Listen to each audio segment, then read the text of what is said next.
So don't think the word of God can be in your heart if you are not seeing it and hearing it. It can't get to your heart. Okay? Now, what is our heart?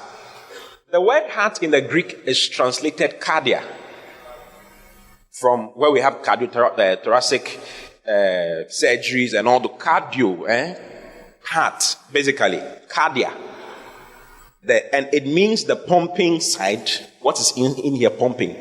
Okay? But it also means, and when it's used in the scriptures, he's not talking about this heart. He's talking about the center of your spiritual life. The word cardia means center. Okay? Center. If you've noticed, your heart, this heart here is connected to, has veins connected from everywhere to it. And it pumps blood from here to every part of your body. So without it, nothing in your body can work. It is the center of your body. It is responsible for every movement of blood to any. Without blood, the place of the body will not become stiff. It will die. So the life of the body, which is in the blood, has a center in the heart. So the heart is the center of the blood circulatory system. In the same way, in the realm of the spirit, there's a heart that you have.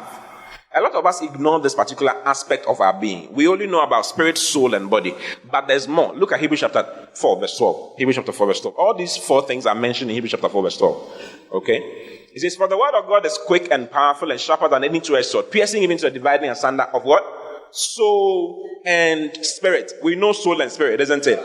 And of the joints and marrow. Then it says, and is a discerner of the thoughts and the intents of the heart. So another quality of your system is also introduced. Your heart. Your heart. Your heart. Now, what is the heart? I've told you already. It is the center of the spiritual life of a man. We all know that when God created the heavens and the earth, he created man, isn't it? Genesis chapter 1, verse 26.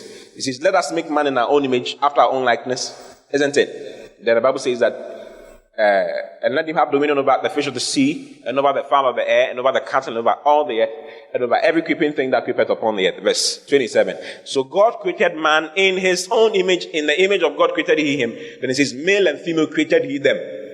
So he created male and female. But the first to be made was the man. But the female was inside the man. That is why when they needed female, they didn't go and get her from somewhere. They took the female from inside the man. Do you understand?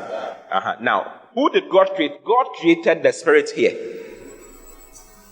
Okay, because if you go to Genesis chapter 2, verse 7, you see God forming man, that is the body, out of the dust of the ground. Genesis 2, 7. It says, and the Lord God formed man of the dust of the ground, and breathed into his nostrils the breath of life. And the man became a living soul. So the soul is introduced here. How is the soul produced? The soul was produced as a result of God breathing out the spirit of the man into the clay that he had formed.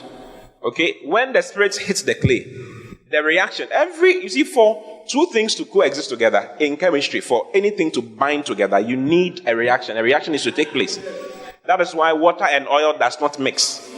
You know water and oil does not mix because there's no reaction between the two of them. So you can decant oil, you can take it off, and the water will be there.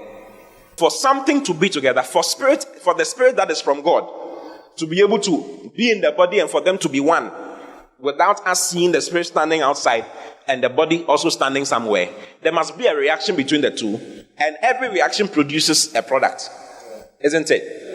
H2 plus O2 goes to what? H2O. Then you introduce half. It's half a mole of hydrogen, half a mole. No, I taught chemistry for 5 years. And I did BSc chemistry, so I know chemistry, okay? I don't have difficulty with chemistry at all. Even if I've not read any chemistry book in 10 years, I will still remember. But what I'm trying to say is that there's a product that is produced, isn't it? So the product that was produced as a result of the spirit and the flesh coming together is the soul.